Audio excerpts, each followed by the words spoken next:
చెప్తున్నాడు. దృశ్యతే శ్రూయతే యచ్చ పంచబ్రహ్మాత్మక స్వయం పంచధా వర్తమానంతం బ్రహ్మకార్యమితి స్మృతం.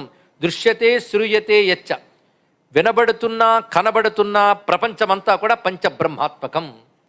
మొత్తం సజ్జోజాత విషయం నేను ఆలోచిస్తే అది తప్ప మరొకటి లేదు కదా. అంటే ఈశ్వరుడు పంచముఖుడై ఉండడం చేతి ఈ జగత్తంతా ఉన్నది. కానీ పంచముఖుడైన ఈశ్వరుడి స్వరూపమే విశ్వం, మరొకటి లేదు. అందుకే దీన్ని బ్రహ్మకార్యం అంటారు. బ్రహ్మకార్యం అంటే పరమాత్మ యొక్క కార్యం. పరమాత్మ యొక్క కార్యం ఐదే. అందుకే పంచధా వర్తమానంతం బ్రహ్మకార్యం ఇది స్మృతం.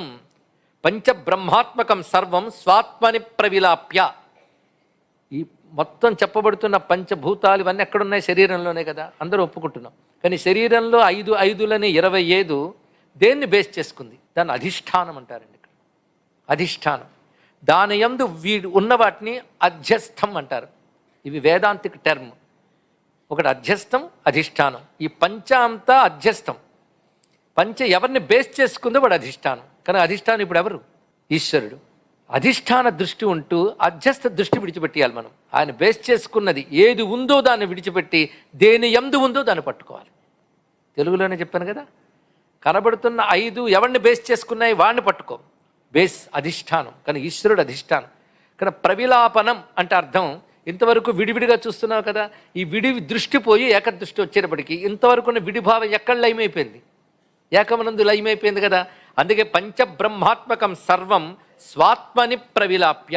దీనికి పంచబ్రహ్మ ఉపనిషత్తుని పేరు పెట్టాడు. అది జ్ఞానం చూపిస్తున్నాడు ఇక్కడ. అప్పుడేం తెలుస్తున్నది అంటే ఈ పంచగా విస్తరించిందంతా ఆత్మని బేస్ చేసుకుంది. కానీ ఆత్మే ఈశ్వరుడు. ఆత్మ అన్నప్పుడు నేను అనే చైతన్యం ఎక్కడి నుంచి వచ్చిందో అదే ఆత్మ. కనుక ఆత్మ అయిన నేను అన్నదాన్ని బేస్ చేసుకునేది అంతా ఉంది కూడా. ఆత్మ ఎప్పుడు శివుడు. అప్పుడు నేను ఎవరమయ్యాను? శివోహం అయ్యాను. అప్పుడు అనే మాట సోహమస్మీతి జానీయాత్ విద్వాన్ బ్రహ్మామృతో భవేత్. అప్పుడు సోహమస్మి. సోహం సోహం హంస శివ సోహం హంస. హంసగా అయితే దగ్గర చెప్తున్నాం. సహ అహం సోహం. సహ అంటే శివ. సహ ప్లేస్లో శివ పెట్టండి. అప్పుడు అహం ఏమవుతుంది? 2 కలిస్తే శివోహం. కానీ 5 శివుడే అని తెలిసాక మరి నేను ఎక్కడున్నా? 5 మూట కట్టుకుని తిరుగుతూ నేను ఎక్కడున్నాను? అది అసలు శివుడు. కనుక శివోహం అనే స్థితి వస్తున్నది. కనుక ఉపనిషత్తు కానీ ఉపాసన కానీ చివరికి చేసే పని ఏమిటంటే నువ్వే శివుడువని నీకు తెలిసేటట్టు చెయ్యడమే శాస్త్రం యొక్క ప్రయోజనం. ఆ శివోహం, దీన్ని అద్వైతం అంటారు. ఇక్కడ అద్వైత జ్ఞానం కలిగిస్తున్నది ఉపనిషత్తు యొక్క లక్ష్యం ఇది. అందుకే పంచాక్షరమయం శంభుం పరం బ్రహ్మస్వరూపిణం. కనుక నీకు అనుభవంలో ఉన్న 5 శివుడు శివుడు అని తెలుసుకున్నాక 5 నేను అనుకుంటున్నావు కదా. పంచభూతాలు నేను అనుకున్నవాడు ఇప్పుడు శివుడు అని తెలిసాక నేను వెళ్ళి శివుడికి తగిలింది. శివోహం వచ్చింది కదా. ఆ జ్ఞానం ఇచ్చే మంత్రమే పంచాక్షరి. పంచాక్షరమయం శంభుం పరబ్రహ్మస్వరూపిణం నకారాది యకారాంతాం జ్ఞాత్వా పంచాక్షరం జపేత్. నకారం నుంచి యకారం వరకు ఉన్న అక్షరాలను తెలుసుకుని పంచాక్షరి చేయండి అన్నాడు. తెలుసుకుని, ఆ తెలుసుకోవడానికే నం పూర్వముఖాయ నమః తత్పురుషాయ నమః అని మహాన్యాసాలను చేస్తున్నాం మనం. కానీ భావం ఎక్కడ తీసుకెళ్తాం చూడండి. మొత్తం పంచముఖాలు మనలోనూ గోచరిస్తున్నాయి.